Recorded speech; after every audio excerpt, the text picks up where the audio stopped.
botella grande. Ah.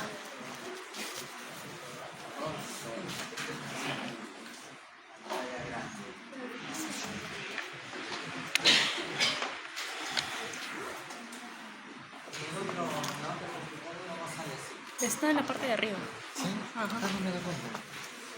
No se olviden de poner su firma de atención de asistencia. Bueno, decía entonces que vamos a entrar a la parte de cirugía pediátrica. Vamos a, igualito que en el primer capítulo, vamos a enfocarlo a la parte quirúrgica, porque ya en el próximo ciclo van a hacer ya una rotación de pediatría y ahí verán ya toda la patología, ¿no? El tema es todo relacionado con la parte quirúrgica.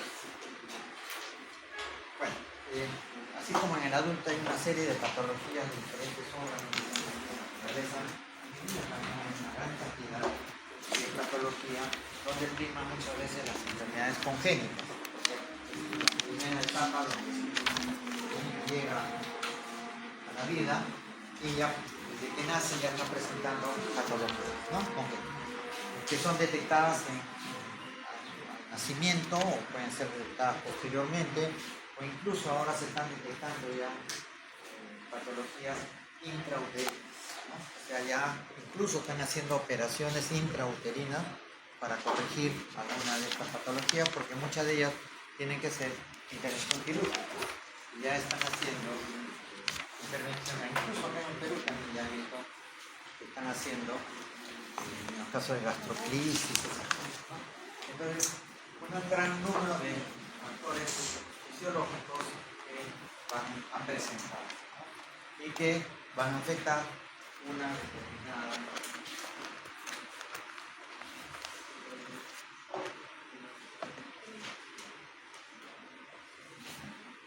como ya les dije, las patologías congénitas son las que se presentan en el niño al momento de nacer, ¿no?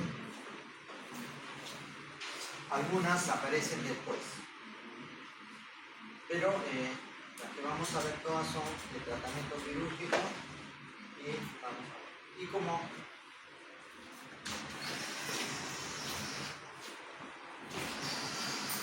ustedes ya son expertos en historia clínica, lo mismo contenido en la historia clínica de los niños en la del adulto, con la diferencia de que generalmente la anamnesis es indirecta, ¿no? Salvo que sea un niño de 13, 14, aunque a veces los niños de 13, 14 también no pueden determinar qué tipo de dolor, cómo es, no sé, me duele, pero no saben, ¿no?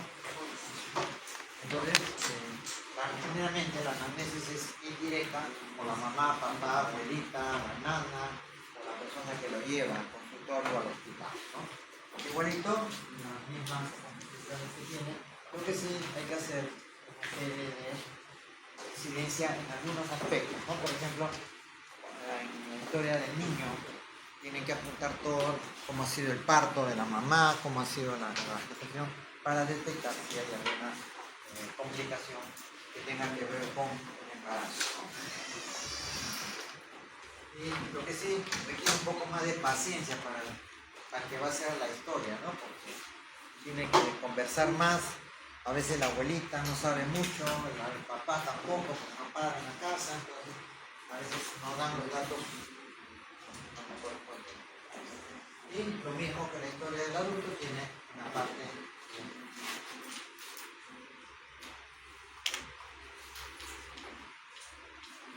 de examen clínico, que hay que replicar los datos, y también, ¿no?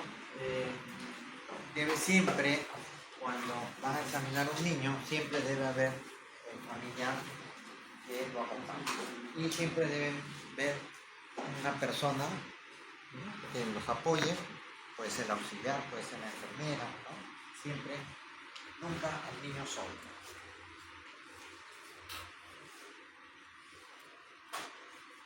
En estos casos hay muchas enfermedades que pueden ser diagnosticadas desde la etapa prenatal. Si es una mujer que no ha llevado bien su embarazo, dos, que no ha seguido su control, que ha tenido alguna enfermedad, ¿no?, durante los 3 primeros meses, puede incidir sobre la criatura. ¿Ustedes están estudiando? ¿Qué? ¿Están estudiando? ¿Están estudiando? terminar, están estudiando recién. Y hay que tener el binomio madre. Se estudia antes del examen, ¿no? A última hora se le confunden los conocimientos. Y también hay que ver cómo ha sido el parto, porque el niño puede haberse formado bien, pero al momento de nacer la madre puede tener una complicación, puede ser una eclampsia, no eclampsia, puede estar el niño con cordón circular, ¿no? O alguna patología que le impida nacer bien. Y ese momento de minutos nomás, de un par de minutos que el niño no capte el oxígeno, puede nacer ya con una lesión cerebral principalmente, ¿no?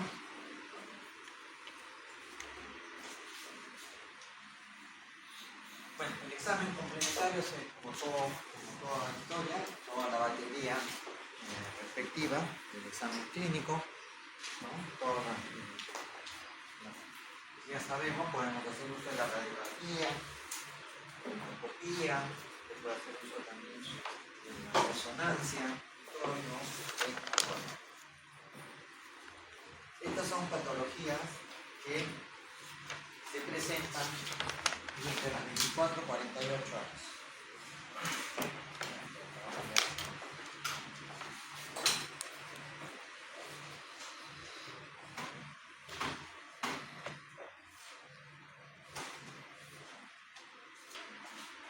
Bueno, ahí tenemos el momento del parto, ¿no? ¿Qué patologías se pueden presentar entre las 24 horas?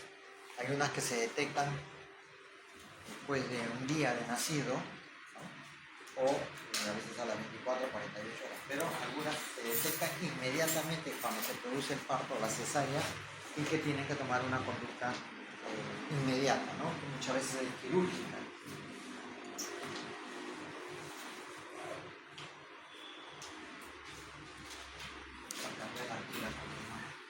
Detectadas inmediatamente el parto, otras pueden ser, y todas estas son las conductas quirúrgicas inmediatas.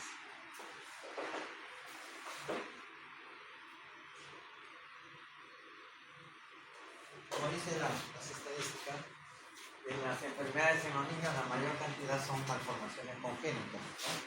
Que resultan de un trastorno ya mencionado. Siempre, y eso me lo decía un profesor cuando yo era estudiante hace mucho tiempo, que las malformaciones no vienen solteras, sino vienen casadas con hijos. ¿Qué quiere decir? Que generalmente las malformaciones no vienen solas, vienen acompañadas de otras malformaciones.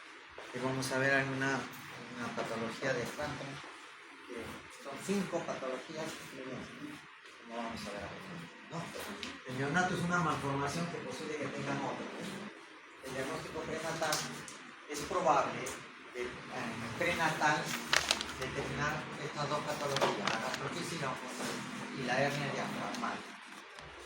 Es poco probable verla antes del parto, los casos de atresia yeyunal, atresia esofágica y ano imperforado y mal rotación. Eso se nota cuando el niño nace. Normalmente la placa oncológica sufre una rotación en etapa de los 3 primeros meses y se localizan los órganos donde generalmente lo tenemos, en el lado derecho, en el izquierdo. Pero normalmente en la placa embrionaria se forman al revés.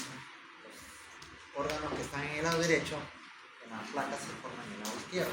Al momento de rotar, lo que es izquierdo pasa al derecho. Hay algunas alteraciones que impiden esa rotación y el niño nace con el corazón no en la izquierda, sino en la derecha.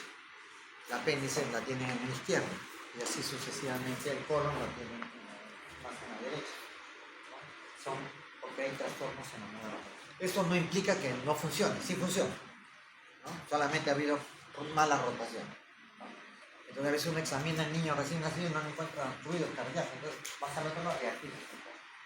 Esa es una alteración de la rotación embrionaria de la placa neoneural, ¿no?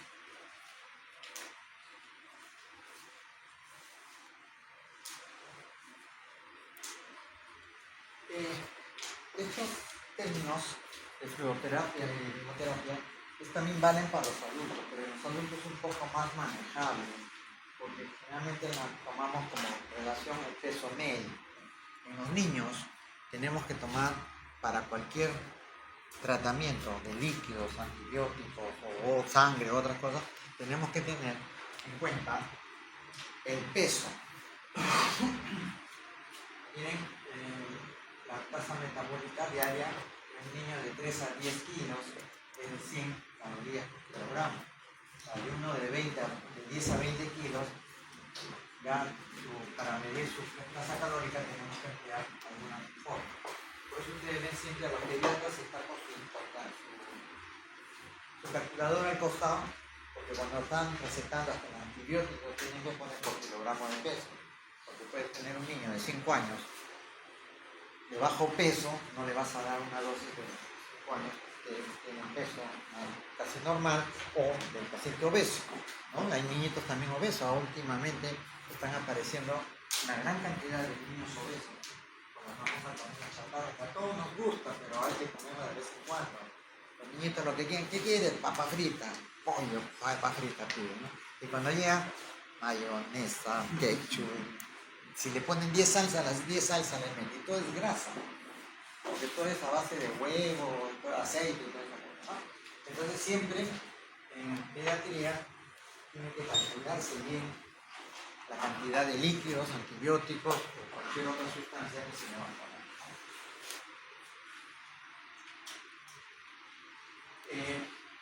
Ustedes saben que los procesos de la alimentación es metabolismo y el catabolismo. Catabolismo quiere decir la eliminación. Los niños tienen acelerado la segunda parte del catabolismo. Un niñito que presente, le cae mal la leche, la comida, ¿qué hace? Inmediatamente se va en diarrea, ¿no? Que es, en el adulto le da un poco de diarrea, pero no en la forma como el niño se deshidrata, ¿no? Por eso que el niño en cuestión de media hora se puede deshidratar. Si está con náusea, vómito, fiebre, se deshidrata más rápidamente que un adulto. Por eso que en el niño predomina el catabolismo. Y cuando se dice catabolismo, no solamente la eliminación de agua, sino electrolitos, ¿no? Sodio, potasio, cloro, proteínas también. Entonces el niño se desnutre. Por eso un niño apenas se deshidrata, hay que reponerle rápidamente. El adulto puede tolerar un poquito, llevarlo al hospital. Al niñito a veces hay que llevarlo de emergencia porque el niñito ya está privado, ¿no? Porque se ha alterado todo el mecanismo.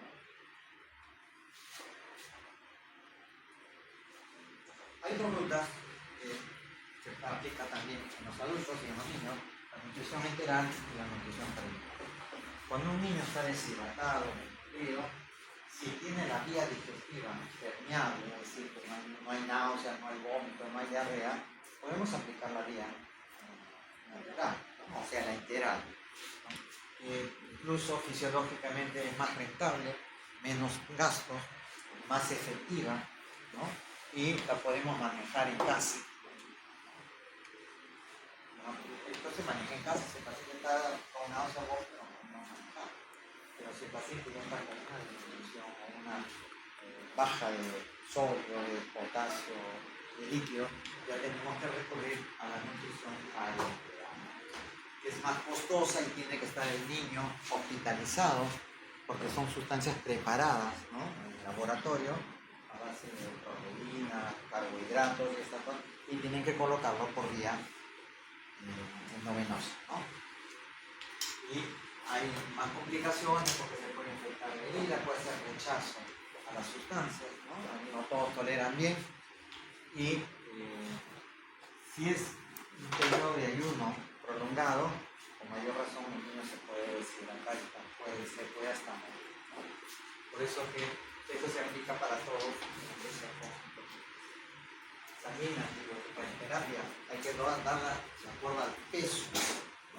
No solamente teniendo en cuenta la edad, porque en un adulto de 50 años ya sabemos que su peso es 60, 70, 80. Entonces es más fácil manejable, ¿no? Y tolera con más intensidad si la dosis es un poquito más alta, ¿no? Incluso los pacientes obesos tienen que aumentarle la dosis, salvo que tenga insuficiencia renal o problema hepático, que hay que disminuir la dosis, ¿no? Entonces para evitar la toxicidad.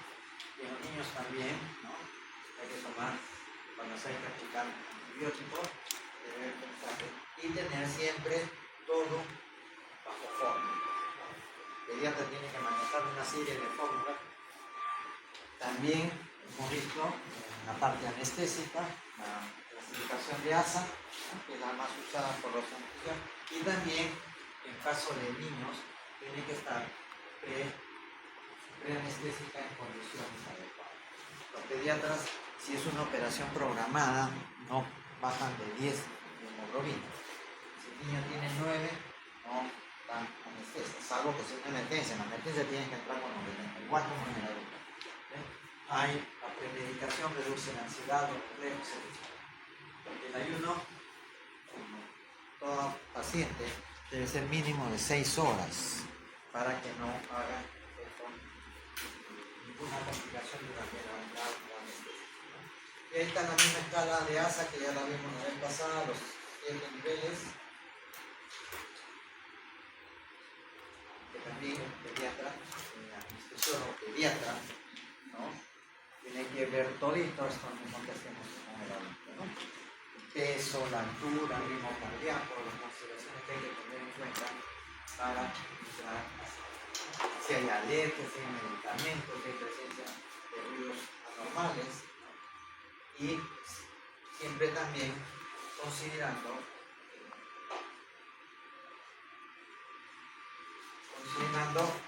las condiciones en que se encuentran.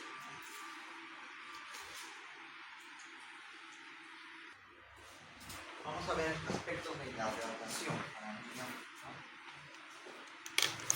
Hay que tener en cuenta. Esta es la disposición de agua o de los líquidos corporales en el organismo, ¿no?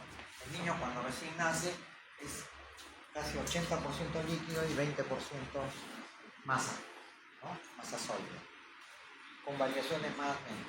En el adulto es lo contrario, ¿no? En el adulto hay mayor masa sólida, 60-70%, y solamente un 25-30%, porque va más grande. Entonces el niño cuando nace es 80% líquido, y conforme van pasando los días va disminuyendo, ¿no?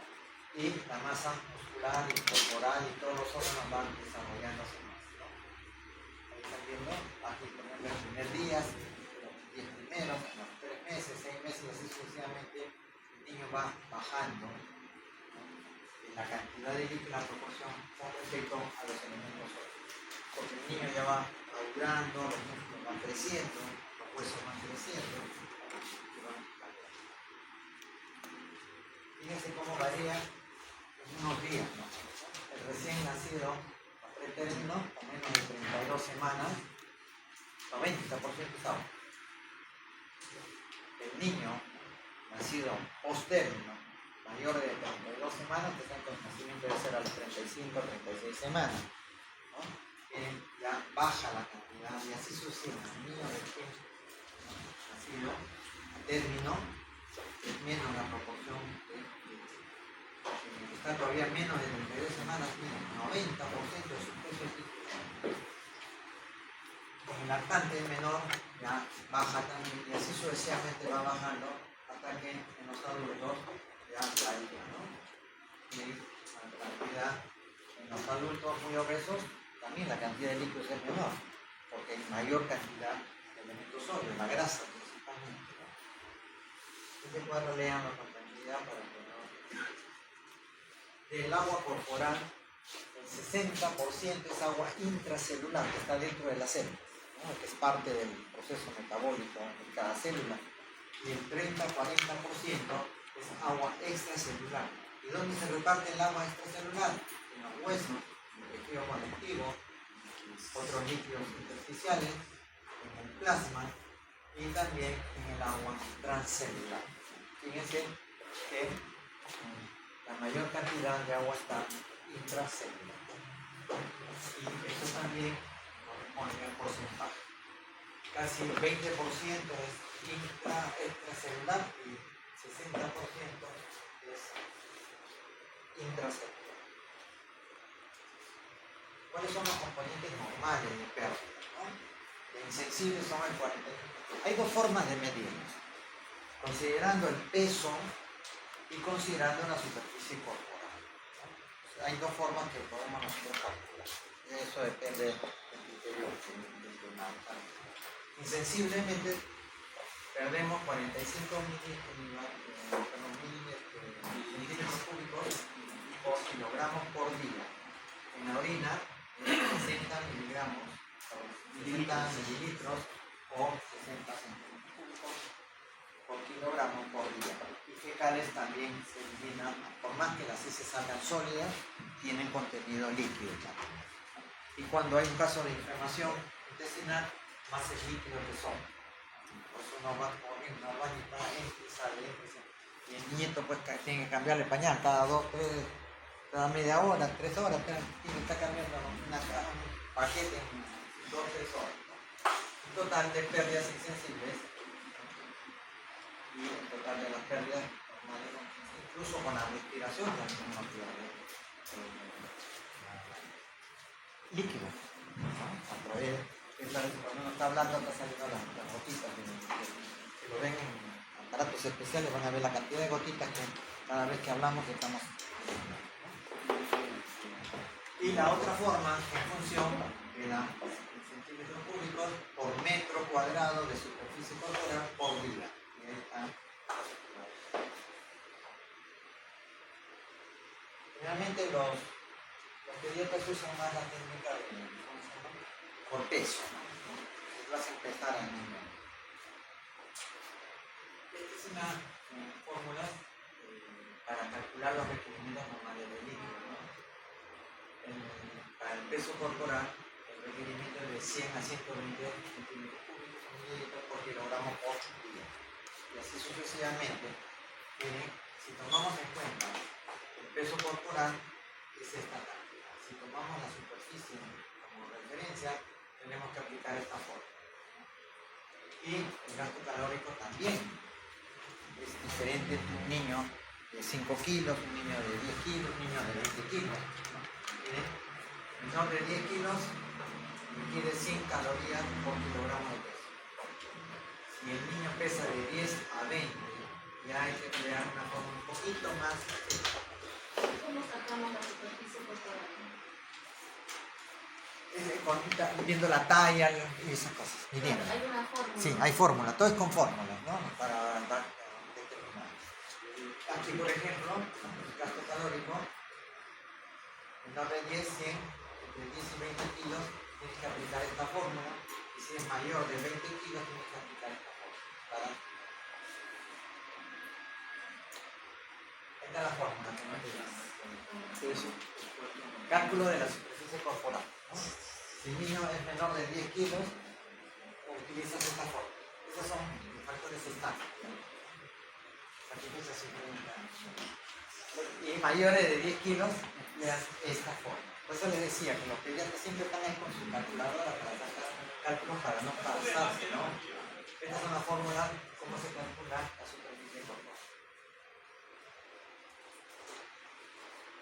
Este es un cuadro también que nos muestra cómo cambia el requerimiento calórico en la posición basal, es decir, cuando está durmiendo, donde todas las funciones están venidas a menos, la presión baja, el corazón trabaja un poquito menos, no necesitan bombear más sangre a los músculos, porque están en reposo, y cuando ya nos levantamos y estamos en los primeros momentos de levantarse, y cuando ya tenemos una actividad marcada, ¿no? Si nos vamos a hacer deporte, nos vamos a trabajar, vamos a subir al carro, corremos y todas esas cosas, los requerimientos calóricos van a variar, ¿no? Y aquí está en relación a los kilogramos de peso. Y estas son las calorías diarias. En el adulto el promedio de calorías es de 1500 más o menos. En el niño varía de acuerdo a la etapa de la edad y todo eso. Cuando ya se hace un desbalance hidroelectrolítico por cualquier patología, uno pierde líquido por la fiebre, pierde líquido por el vómito, aparte de la sensible, el vómito, la diarrea, puede perder una gran cantidad. Y nosotros tenemos que determinar para el tratamiento qué tipo de deshidratación presenta el niño. Porque en el adulto más o menos son cantidades fijas, ¿no? Pesa 60, 65, ya está más de 1 litro de agua, porque está perdiendo tanto en las heces, en la orina, y entonces puede manejarse. Pero en el niño sí hay que tener en cuenta si la deshidratación es leve, cuando la pérdida es de 3 a 5%. Si es moderada, cuando la pérdida es de 6 a 10% de líquido, y si en la severa, más del 15%. Y fíjense la clínica cómo varía un poco. El niño cuando está deshidratado levemente está alerta, ¿no? Está a la expectativa. Que lo llevan al hospital, está mirando todo. Pero si presenta una deshidratación moderada, el niño está irritable, está que llora, grita, patalea y todas esas cosas, porque está irritado, ¿no? Porque hay bajo. Y cuando ya la deshidratación se ve en está alerta, está con sueño, está tendencia a dormir, ¿no? Y aquí vemos otros factores clínicos que cómo se altera si la deshidratación es leve, si la deshidratación es moderada y si la deshidratación es severa. Fíjense, mirando con tranquilidad, también en las lágrimas, ¿no?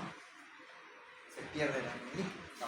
Cuando está deshidratado no hay lágrimas, el niño llora pero sin lágrimas, ¿no? Cuando está leve hay escasez. Cuando el niño no está deshidratado, llora y salen las lágrimas.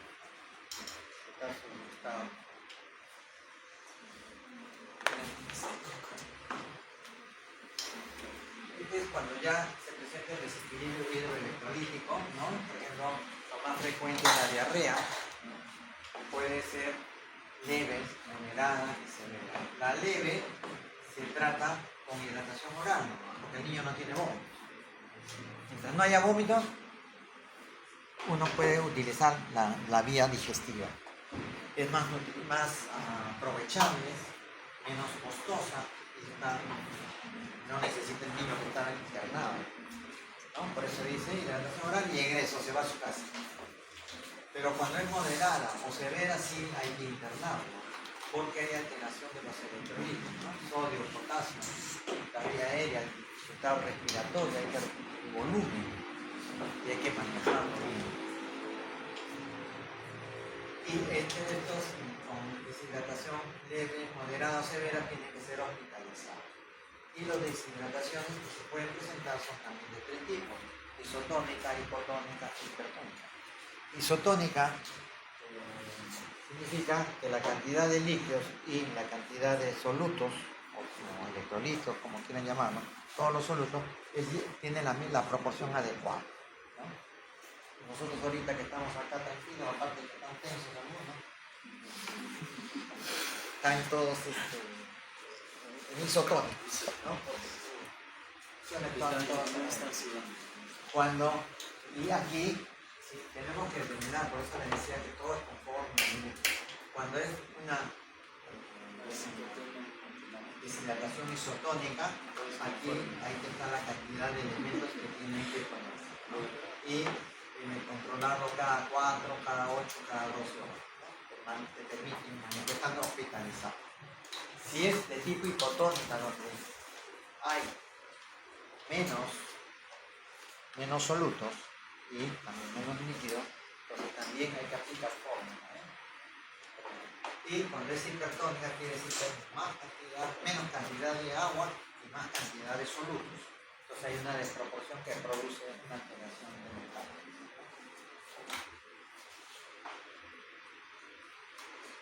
Siempre el manejo se hace en 24 horas, ¿no? Cuando se maneja el evento, se calcula en 24 horas que se le puede racionar cada 6 horas, ¿no? Para eso hay que tener en cuenta el requerimiento diario. El paciente tiene que tener un requerimiento diario, por decir de 1000, ¿no? O sea, cuando está deshidratado, tenemos que reponerle los 1000 más lo que ha perdido, ¿no?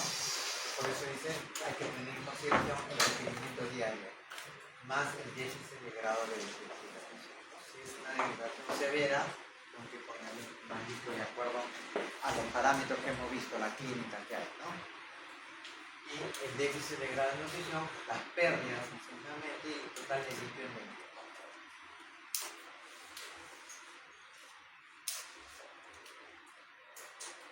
otra forma como se calcula también el déficit de los líquidos, ¿no? No es que, bueno, dale una tacita de agua, no, hay niños que darle su líquido normal, que le corresponde esta infusión.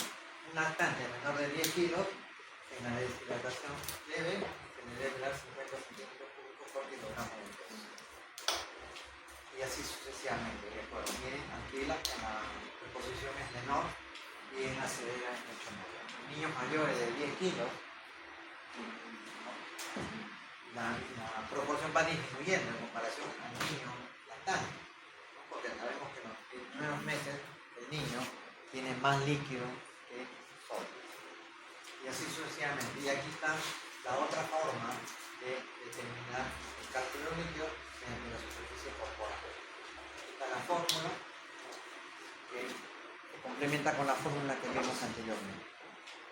Y el gasto calórico en los casos de deshidratación leve se multiplica por una constante 0.5, masa de rendimiento diario.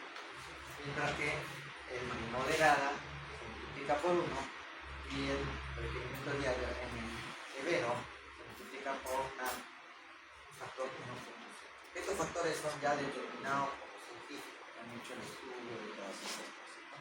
No es que se le ocurra uno, no, dale uno, no. Es de acuerdo a lo que han hecho ya los científicos en sus estudios, ¿no? Cuando tenemos la posibilidad de darle la hidratación oral, lo hacemos, ¿no? Darle su líquido, no solamente agua, porque el niño o el adulto no necesita solamente agua, necesita cloro, potasio, sodio, ¿no? Por eso que hay, se me han recordado en tiempo, ahora el Ministerio de Salud, cuando hay casos de deshidratación, le dan las bolsitas salvadoras que le llaman, ¿no? Que son agua, sales, que lo mezclas con agua y ya conviertes. Hay otros productos que también venden, ¿no? Que tienen electrolitos ya, electrogal y todas esas cosas, cuando no se las apagan a los laboratorios. ¿En qué casos está contraindicado el uso de la vía oral, ¿no? Enteral? Cuando el niño está deshidratado con estado de shock, el niño está todo medio dormitado, y ningún paciente, sea adulto o niño, estando dormitado se le da por vía oral, porque se puede tragar y pasar el agua a la vía traqueal y hacer una neumonía traqueal. Cuando hay estado en la conciencia, ¿no? Cuando hay complicaciones sanguíneas, si hay diarrea, si hay náuseas, vómito, no se le va a dar, porque no lo va a asimilar, lo va a botar. Incluso hasta las medicinas, los niños, cuando están con náuseas, vómitos, no se les da, se les da por supositorio, por inyectables, aunque te duele, ¿no? Pero, y tampoco cuando haya sospecha de septicemia. Uno en los casos de septicemia tiene que ser más agresivo. Mucha pericia hay que tener para manejar los neonatos, ¿no? Los requerimientos hídricos varían de recién nacido, postparto, recién nacido del primer día, el segundo, tercero, como los requerimientos hídricos van cambiando. Y aquí tenemos los porcentajes. Siempre hay que respetar la pérdida fisiológica, o sea, hay que reponer lo que se supone que está perdiendo más la cantidad que debe requerir diariamente.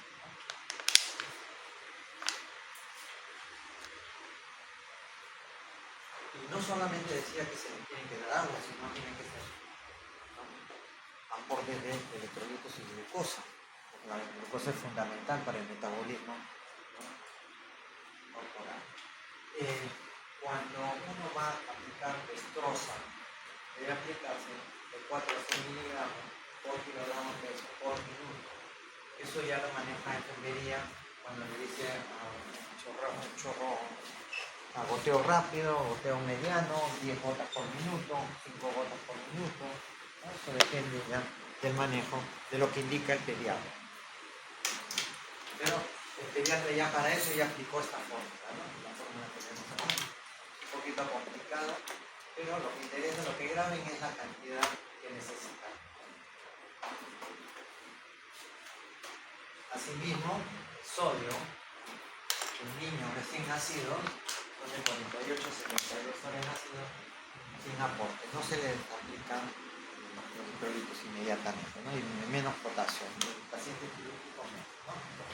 Y el nacimiento, es decir, cuando nace, esto es más o menos la cantidad de a términos son 2 a 3 términos. Términos quiere decir que nació antes de las 36 semanas, ¿no? Se considera que todavía está inmaduro.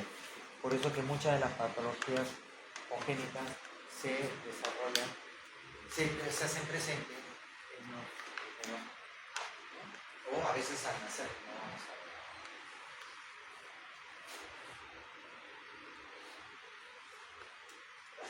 El potasio, el cloruro de potasio, su cantidad que debemos dar es 1 a 2 miliequivalentes por kilogramo en 24 horas.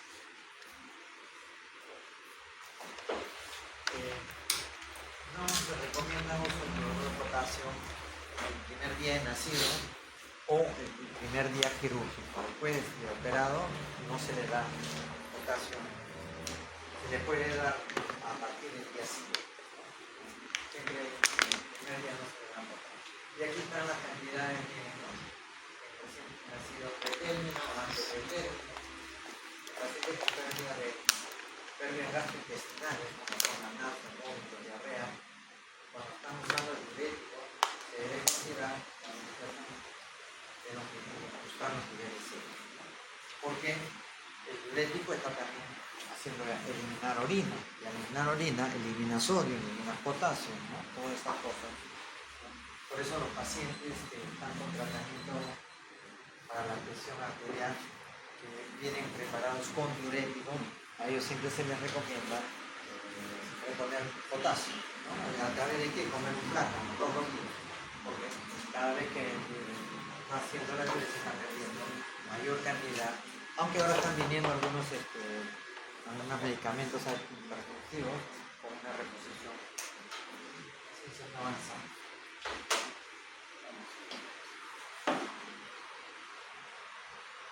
¿En qué paciente se debe hacer el balance hídrico? El balance hídrico quiere decir cuánto entra y cuánto sale. Y debe ser 0. O sea, debe ser la misma cantidad que entra y la misma cantidad que sale. Si entró 1000 centímetros, debe eliminar 1000 centímetros. Eso es lo correcto, pero hay casos en los cuales más es la pérdida que la ingesta. O en algunos casos más la ingesta que la pérdida. Y eso también produce un encharcamiento de lo que decimos los médicos, ¿no? Cuando el corazón se sobrecarga y el pulmón también se sobrecarga, yo decía encharcamiento, se encharca el pulmón, un término que utilizamos mucho, está encharcado. Y aquí están el recién nacido y lactante mayor que tengan pérdidas normales o persistentes, agresiva o no agresiva, son mínimos de 5. Mucho cuidado con los pacientes que tienen insuficiencia renal, ¿no? Porque a los niños también a veces nacen con algún defecto y les producen insuficiencia renal. Entonces, el manejo de las insuficiencias renales es más específico, más cuidadoso, porque hay que ponerle casi la mitad de lo que le pones a un niño normal. Porque si no, implica la insuficiencia renal o si tienen un problema hepático. También ustedes saben que los dos filtros que tiene el organismo son el hígado y el riñón. Si el riñón está dañado o el hígado está dañado, no le voy a sobrecargar la cantidad de dosis, ¿no? Tengo que disminuirla. Aunque a veces la cantidad de antibióticos que se le esté dando a un paciente que tiene insuficiencia renal tenga que ser menos, ¿no? Que un paciente normal. Y eso a veces afecta porque no hace mucho efecto la medicina porque está dándole dosis menos. Y todo paciente hospitalizado debe hacer el balance hídrico. Por eso ustedes han visto en las hojas clínicas, la primera hoja es que están los diagramas, aparte pulso, presión, respiración, ¿no?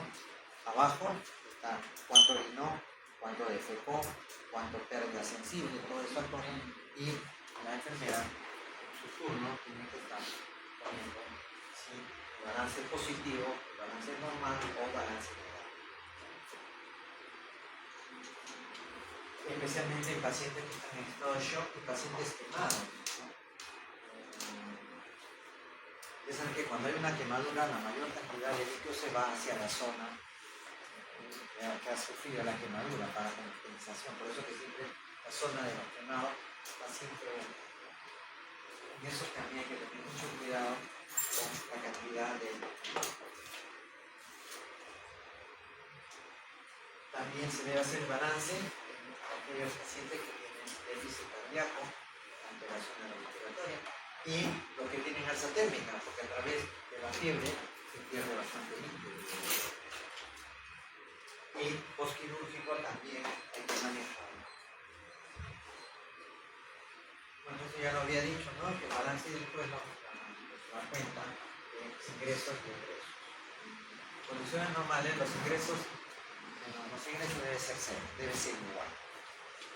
Cuando los ingresos superan a los egresos, tenemos balance positivo, estaría beneficioso, pero tampoco podemos darle más porque nos vamos a la parte ya patológica. Y cuando los ingresos superan a los ingresos, el balance es negativo. Entonces, cuando vemos un balance negativo, hay que ver la causa, por qué no está. Entonces, a veces hay que aumentarle la cantidad de líquido, ¿no?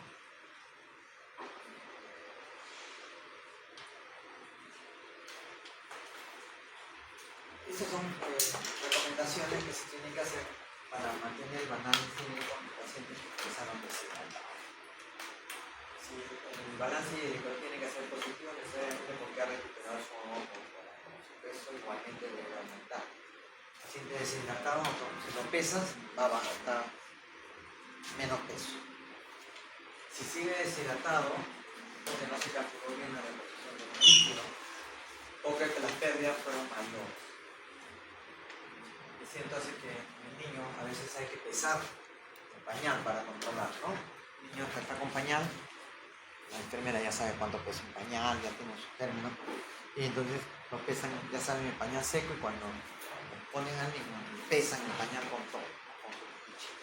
Entonces ahí más o menos se da calculo, porque si no tendría que poner una sondita y pasa a complicarse, si es una infección urinaria, aunque a veces le ponen unas bolsas colectoras, que simplemente se ponen un pene, ¿no? Bueno, necesita también tiene un dispositivo, pero el niño se lo quita o con el movimiento del pañal es bien difícil, entonces mejor es controlar con el peso, ¿no? El pañal pesa 50 gramos y cuando pesa de nuevo está 80, quiere decir que ha eliminado, ¿no? Una cantidad. Si ya está recuperada, hidratada y ya se están reponiendo algunas pérdidas, ligeramente es posible.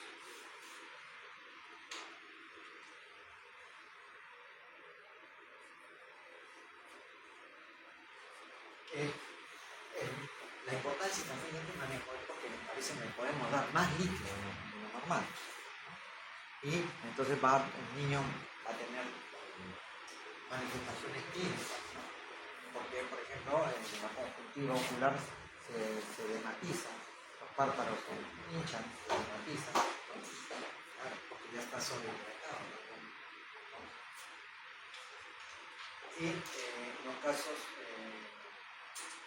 también el deshidratado es un inicio va a haber oligoria, es decir, disminuye el orina. Y cuando ya hay insuficiencia renal instalada, puede haber anuria, es decir, que el paciente no orina. Y por más que tú le pongas una sonda, no sale nada de orina, entonces ya tiene que someterlo a muchas veces a hemodiálisis, ¿no? Para forzar. O ponerle en un diurético tipo mannitol, que es más efectivo que los otros diuréticos. Y siempre todo, miren, pero ven que todo es conforme, ¿vale?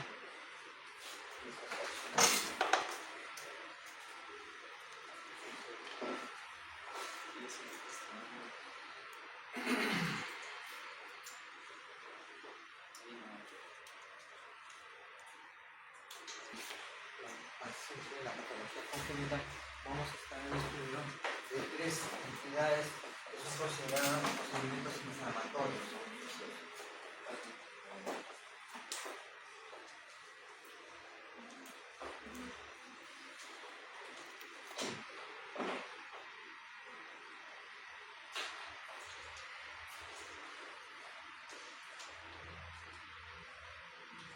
Estas son las 3 patologías frecuentes de tipo inflamatorio. No entran en lo congénito, estas son las que se presentan, ¿no? Después ya vamos a hacer el estudio. Pantalla. Pantalla. La supervisora dice que debo levantar la pantalla. Soy miope, pero En el otro lado no se puede ampliar en la pantalla, entonces ya me confundí. Entonces, bueno, entonces decía que hay patología de inflamatoria. La apendicitis es una, la imaginación intestinal y el divertido.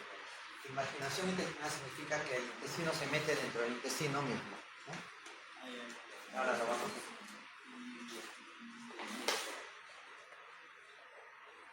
El primer proceso inflamatorio es más frecuente porque en las emergencias, de 10 operaciones de emergencia, 5 o 6 son de apéndice.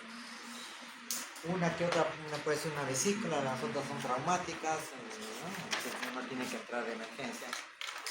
Y puede ser visto en niños mayores de 2 años. Es muy frecuente que el niño de primera intención haga apendicitis a los 2 meses, 3 meses. Puede ser algún caso raro, pero lo más frecuente. Porque el apéndice es tejido linfoideo, ¿no? Entonces interviene en el mecanismo de las defensas. Después ya en la parte adulta ya no sirve para nada, sirve para justificar la existencia, ¿no?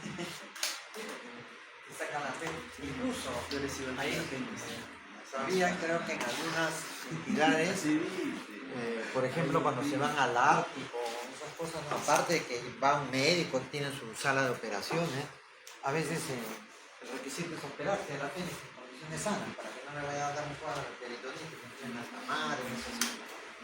Entonces, profiláctico, sí, aunque los buques tienen ahí su sala de operaciones, ¿no? Pero cuando van a estar pues 8 meses, 10 meses, un año en el Ártico, en el Antártico, donde están las bases de profilaxis se las recomiendo. Y aquí vemos un cuadro donde está el apéndice normal, en cada delegación mesoapéndice, que todos los órganos intestinales tienen su meso. Este es el mesoapéndice, donde está la arteria pendicular, que es la irrigación. En el segundo caso, ya miren, está engrosada, ¿no? Es una incongestiva. Se llama apéndice en etapa catarral.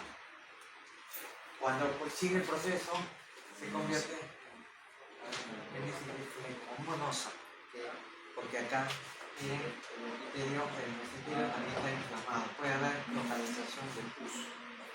Y si el proceso sigue, se perfora.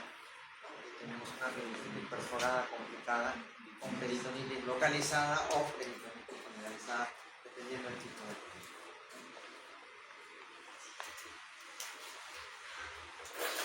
¿Cómo se presenta el apéndice en el niño? En el adulto sabemos que es región epigástrica, fosíliaca derecha, lo frecuente. Otras veces da el dolor hacia arriba por la diferente posición de la mano. El dolor es periumbilical con intervención a la fosíliaca derecha. Puede haber la maniobra de Blamberg positiva o no. En el adulto generalmente sí hay la maniobra que uno aprieta y suelta. Y el paciente grita, ¿no? Llora. Como a veces, ¿no? El niñito, si la aprieta, llora. La temperatura en los niños puede estar normal. Es como en los pacientes mayores de 70 años que hacen apendicitis, no hacen fiebre. No hacen fiebre. Entonces uno dice, no hay fiebre, hay dolor, puede ser por otra cosa, pero muchas veces la apendicitis está presente, ¿no? Puede a los exámenes de laboratorio haber o no haber leucocitosis. En el adulto generalmente sí hay.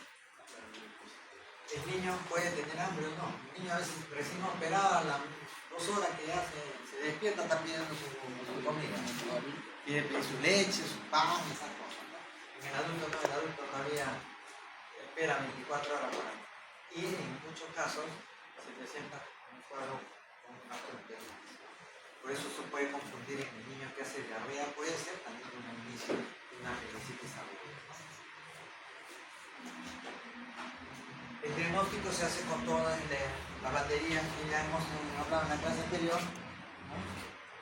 En la historia clínica, radiografía, puede tener recalitos, puede la apéndice mayor de 1 centímetro, no comprimible y fluido periapendicular, que ya va a ser foco de.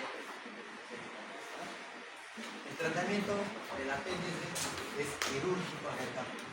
No hay quien lo salve. Si el dolor empieza y da sintomatología y a las 24 o 48 horas desaparece, quiere decir que no ha sido apéndice. Puede haber sido una adenitis mesentérica del lado apendicular.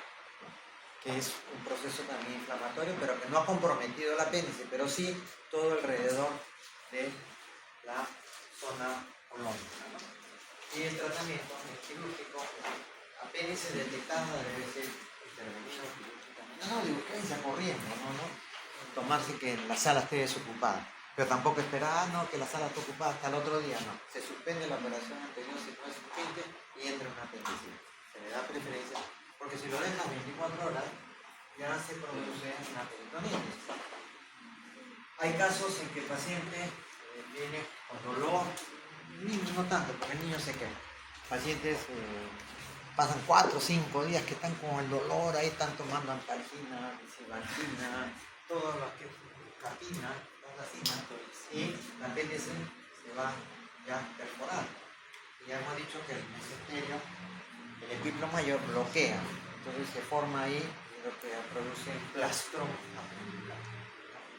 Puede haber también plastron gástrico, cuando se perfora el intestino se pega y tapona como mecanismo de defensa propio. Y los analgésicos siempre y cuando, siempre y cuando uno esté seguro del diagnóstico. Si uno no está seguro del diagnóstico, no poner analgésicos porque puede lascar algo. Han habido casos que un cólico intestinal le pone su capina, le pone, le calma y al día siguiente está viniendo con ya la perforada. Y los antibióticos que, como es un proceso infeccioso, esta es otra patología frecuente, que es una invaginación. Como ustedes están viendo, acá el hilio terminal se ha metido, ¿sí, no?, dentro de la luz del colon. Entonces, es frecuente en lactantes y nutrientes de 3 meses a 1 año el 20% y menores de 2 años en el 80%. Es de origen idiopático, ¿no? Parece que es una alteración en el sistema neurológico nervioso de cada intestino donde se produce, ¿no? Por eso hablan de idiopático. Pero está en relación con enfermedades diarreicas. ¿Por qué? Porque cuando hay diarrea se acelera el tránsito y se puede meter un asa intestinal en ese momento, ¿no?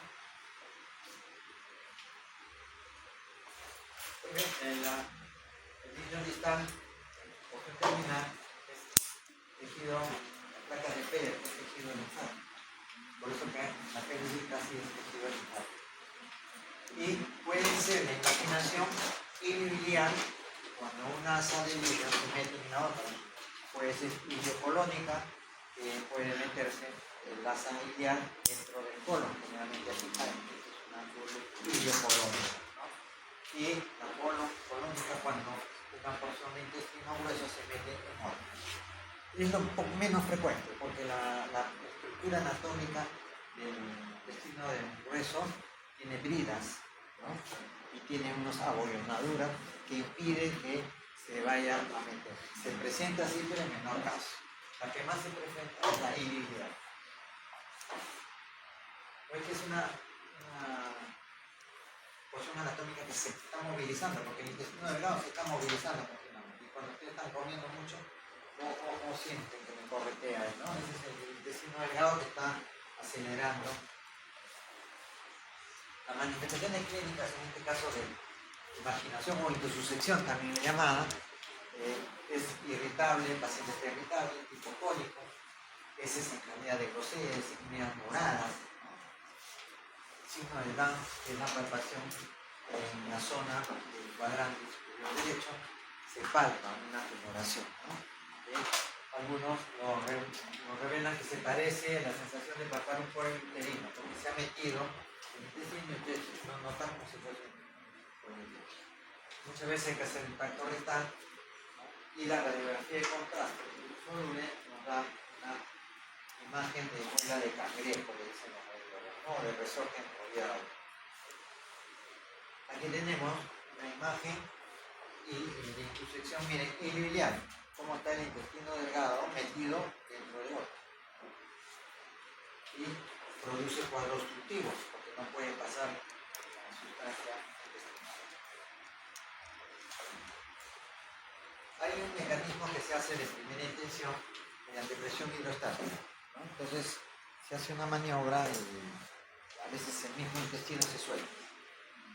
Pero cuando ya no se produce eso, ya hay que recurrir al tratamiento clínico, ¿no? Y la técnica es si la superficie ya que se ha metido en la otra no está dañada, no está comprimida, no está necrosa, uno lo puede separar y lo fija para que no se vuelva a meter, ¿no? Le pone un par de puntos de plexia, se llama, que para la neurotaxis, taxis es la separación. Cuando ya hay compromiso del asa que se metió, se reseca, se saca en la porción intestinal comprometida y se hace anastomosis terminal. Resección, anastomosis idiopónica y antibiótico mínimo 3 días. Aquí hay un caso, ¿no? Miren, acá está metido la asa intestinal, este es el intestino grueso, por las abollonadura y las porciones fibrosas. Aquí se ha metido una asa dentro de la otra. Han tenido que cortar acá y la anastomosis terminal. A veces uno despegando normalmente puede separarlo, pero se corre el riesgo de que se puede lacerar un poquito y después a las 24 o 48 horas se puede perforar. Entonces mejor se reseca, te demoras un poquito más en la operación, pero el paciente queda seguro, ¿no? Porque no se le va a complicar. Esta es otra patología inflamatoria, porque fue Meckel el que lo estudió todos estos casos, ¿no? Y que tenían cierta relación con la persistencia del conducto palomecente, ¿no? O sea, algo relacionado con una enfermedad congénita, ¿no? Y a veces tiene contenido gástrico y pancreático, entonces hay secreción, si hay tejido gástrico, que va a haber secreción ácida, y eso va a la larga a producir cuadros de inflamación, y este divertido también se puede perforar, producir un cuadro de inflamación, o puede producir vólvulos, puede entrar como representante de inconsuficiencia. Ahí están viendo ustedes el artículo de Meckel, que es una dilatación del tubo intestinal. Imagínense aquí como la llanta de bicicleta que se ha levantado la famosa tetita que le decimos, no, antes que había los carros con cámara, ¿no? Había una pequeña tetita, es un ejemplo de esto. Hay varias formas de resecarlo cuando se hace el tratamiento quirúrgico, ¿no? Se hace la diverticulosis, o sea, se saca el divertículo, puede ser una resección en cuña, o sea, que no corta todo el asa intestinal, sino una parte y la única, o anastomosis terminal. De todos modos, muchas veces cuando se es detectado hay que operar, no esperar a que se perfore para que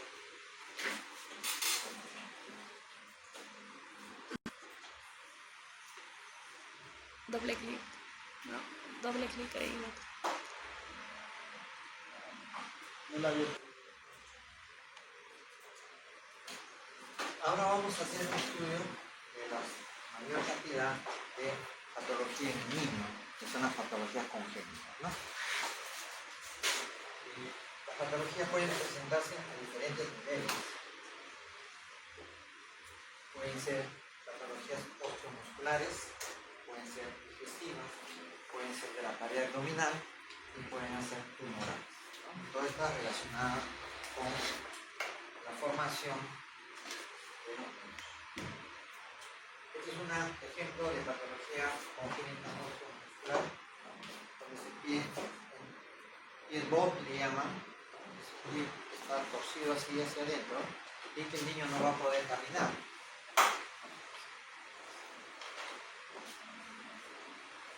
Está el pie aquí, ¿no? Está el bailismo, su inclinación y alusión, tiene los 4 o 5 movimientos metidos en la misma. Entonces no puede pisar. Entonces ahí hay que hacer un tratamiento. Ahí está, pivot. En la parte posterior como se ve y en la parte anterior. Imagínense que ese niño no puede caminar, ¿no? O algunos veces que van a vivir en sitios alejados de la ciudad y van a aprender a caminar, y a veces vemos en la calle que caminan, ¿no? Un poquito con los pies torcidos. necrosis, ¿no?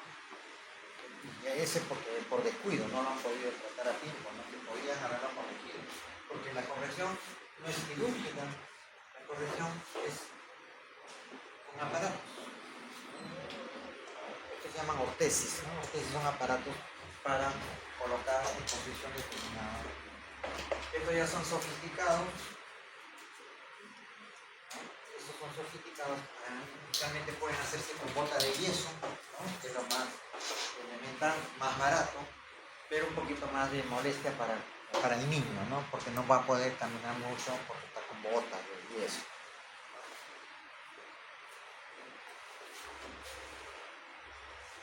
Otra patología que vemos es la luxación congénita. El niño nace ya con la luxación del congénito, ¿no? Otras veces la luxación en el adulto o en el niño mayor es por caída, por algún problema, ¿no? Pero en este caso el niñito nace. ¿Cómo se detecta esta patología? Que también se llama displasia congénita de la articulación de cadera, displasia del desarrollo, neodisplasia, displasia, todos son sinónimos. Pero más fácil de acordarse es la luxación congénita. Una luxación, ¿no? Cuando se abre, hay una separación de la articulación de la cadera. Ustedes saben que la articulación de la cadera está por el hueso ilíaco, el cotiloideo y la cabeza del feto. Cuando esto se sale, se llama luxación. La salida de una articulación de otra se llama luxación. En esto el niño nace ya con la caderita luxada. Entonces, esta es la maniobra que hacen los pediatras, la maniobra de Ostolan y Pavlov, ¿no? En la cual, ni bien nace el niño, el pediatra lo recibe y hace la maniobra de flexionar la cadera, como vamos a ver ahora, ¿no? Y son los movimientos para ver. Y entonces, si el pediatra ve que hay luxación de cadera, inmediatamente tiene que comunicarle, ¿no?, a los familiares que tienen la luxación congénita de cadera para que inicien el tratamiento. En cambio, si la maniobra de este niño recién nacido, porque está su cordón umbilical congestionado, está con el chip, y está haciendo la maniobra, hace una flexión y ver si hay zafamiento. Estos son los tratamientos que se hacen con las ortesis, ¿no? Miren, aquí está una separación. La idea es que estén las piernas separadas para que la cabeza no se salga de su sitio, ¿no? Porque si las juntas así se sale. Entonces la cadera tiene que estar en esa posición. Están viendo una serie de aparatos para mantener la separación. Ahí está esta técnica, ¿no? Esta técnica inicialmente se usaba era yeso. Miren, ¿hasta dónde va el yeso? Un niñito que está enyesado, está triste y ahora quiere desesperado, no se puede ni mover. Entonces, ahora ya se utiliza estas prótesis, ¿no? Pero la idea es mantener siempre separado. Hay diferentes modalidades, tipos, diferentes cosas. Hay una forma rudimentaria de hacerlo, y cuando el niño nace con una displasia leve, se le dice a la mamá que lo cargue como si estuviese montando caballo, una pierna adelante y otra atrás. Esa es la posición adecuada. Entonces, si ustedes han visto algunos videos de la India, de Mozambique, eso dice cómo cargan las mujeres a sus hijos, ¿no? Ahí no sufren luxación de cadera porque todo el tiempo lo tienen así, ¿no? Acá en Latinoamérica normalmente lo cargamos con las criaturas, ¿no? Acá o con canguros que le llamamos, ¿no? O en la sierra todavía usan una manta que se la amarra acá y el niño va atrás. Entonces la forma es cargado en esta posición del niño que está chiquito, una pierna acá y una pierna acá, entonces mantiene la separación. O si no es factible, utiliza cualquiera de estas cosas, menos el yeso porque ya muchos problemas. Otra patología osteomuscular es la sindactilia, ¿no? En la cual los dos dedos están pegados. O sea, cada dedo está independiente en su formación, pero están pegados por la parte externa. Y están viendo acá. Entonces el tratamiento, ¿no?, puede ser también en los pies, ¿no? solamente es el miembro superior, sino el tratamiento es hacer una incisión, ¿no? en Z, perdón, Z, para separar y se pone su punto y ya está libre. Porque no hay compromiso del hueso, no hay unión de los huesos. En algunos casos puede haber unión de los huesos, ¿no?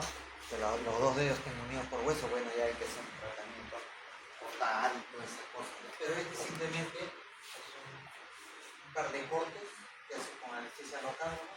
Aunque el niño es bien fastidioso hacer intervenciones pequeñas porque no se dejan. En primer lugar hay que ponerle la inyección. El rincón nomás se mueve el pantalla. Por eso generalmente a los niños cualquier intervención, por más sencillas, hay que hacerlo. Estas son patologías del campo digestivo. Miren, atresia, pylórica, esofágica, atresia, todas las patologías que se presentan. De estas ya hemos hablado de la mala rotación intestinal, que decimos que los derechos están izquierdos y los izquierdos están derechos. Atresia significa estrechez. Entonces, miren ahí, ¿no? Es la oclusión de la luz esofágica que puede acompañarse de fístula. Normalmente la tráquea va pegada con el esófago. Entonces, normalmente el conducto es así. Pero en este caso, acá hay atresia, es decir, se ha cerrado esto y la otra porción, la formación se ha metido a la tráquea, está formando una fístula. Aquí hay otra variedad, ¿no?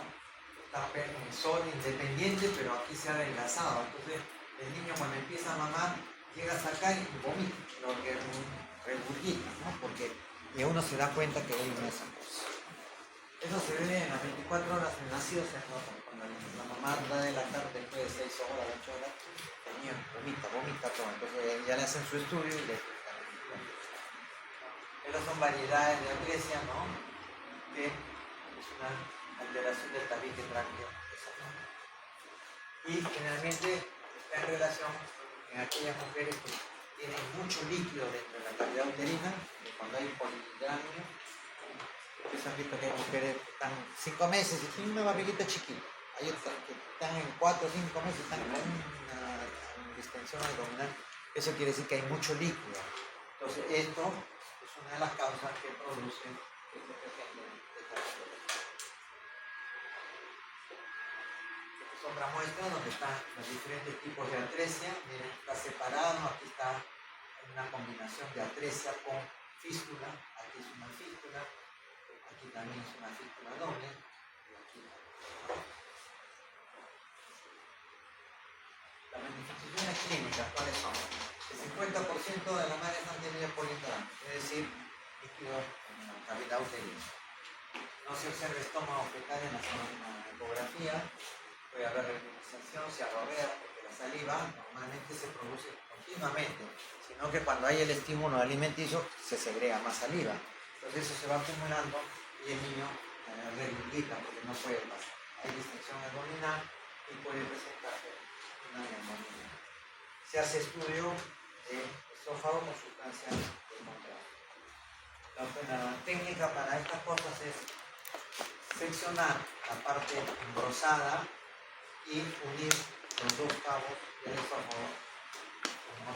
A veces está un poquito separado, hay que decolar, es decir, separar para jalar un poquito el esófago hacia arriba y hacia abajo, ¿no? Entonces se une y ahí el niño puede estar útil, el niño puede alimentarse. Estas son las técnicas que se presentan en cirugía, miren, ¿no? Corte y acercamiento de la porción esofágica, miren la cantidad de puntos y la técnica correspondiente. Otra alteración del campo digestivo es la estenosis hipertrófica del píloro. Ustedes saben que el píloro es una válvula que permite el pasaje de la secreción gástrica con todos los alimentos hacia el intestino para hacer absorción. Pero no es que esté abierto permanentemente. El píloro se abre solamente cuando el pH del estómago se hace más alcalino, porque el pH neto del estómago es ácido. Entonces el ácido va a quemar la parte intestinal. Cuando viene la licuadora, que el estómago es como una licuadora, ahí mezclan los alimentos, los ácidos, líquidos, las células mucosas, las células parietales, todo se hace una licuadora, y cuando ya adquiere el pH determinado, el píloro se dilata y pasa a la secreción. Pero en estos casos nació con una hipertrofia, es un engrosamiento del píloro. Entonces, por más que llegue al pH adecuado, no pasa, porque esto está bien engrosado. A veces es un pequeño canal que pasa muy poquito y el resto del paciente lo vomita, el niño lo vomita, no lo puede comer. Vómitos en proyectil y se observa la oliva, en la radiografía se ve esto engrosado. Y se presenta en las primeras semanas. El diagnóstico es, uno está hipertrofiado el píloro, uno lo puede palpar, siente algo duro, pero no, porque no está duro, sino debe estar ahí, duro. Entonces, uno ya más o menos sospecha, y si está vomitando un niñito recién nacido de 2 o 3 días, y la ecografía nos da el diagnóstico en un 95%. El tratamiento es doble. El tratamiento es médico también para manejar la parte metabólica, ¿no? Y la otra es la parte quirúrgica neta, que hay que abrir el píloro.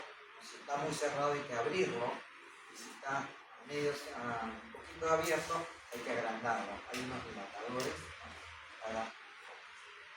O si no, tienen que recurrir a la técnica quirúrgica ya de hacer un corte, ¿no?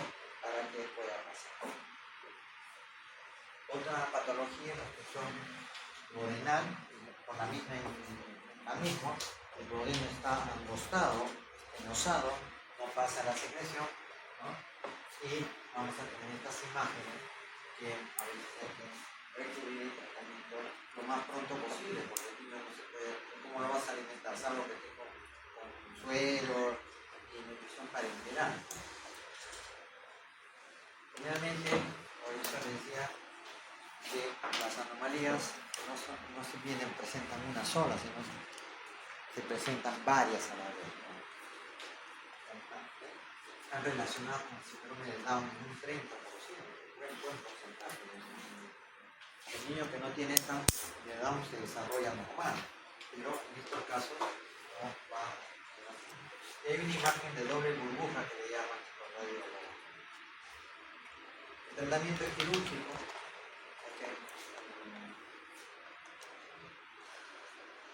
Sacar una membrana que se pone ahí que obstruye y hay que ponerlo operativo.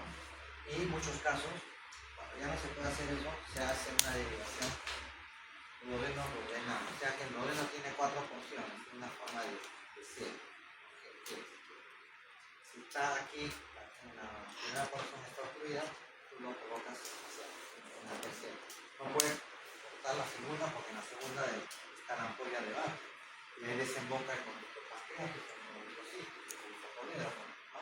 Todo eso. Entonces, la segunda porción no se puede cerrar, sí, pero no la puedes sacar. Entonces, ¿qué hace? La derivación de aquí lo pasas a la tercera porción. Pero la bilis y el tubo pancreático pasa hacia la tercera porción tranquilamente.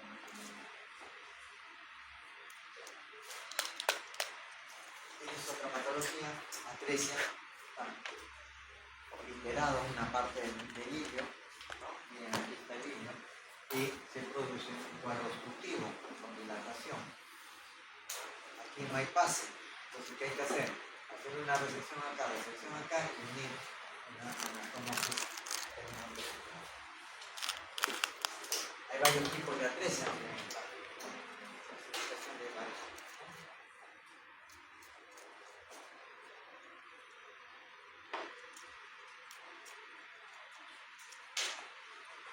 La radiografía simple de abdomen nos va a determinar que hay dilatación de las asas intestinales y algunas veces se utiliza enema con contraste. El manejo netamente es quirúrgico. Se cortan las zonas atrésicas y se unen.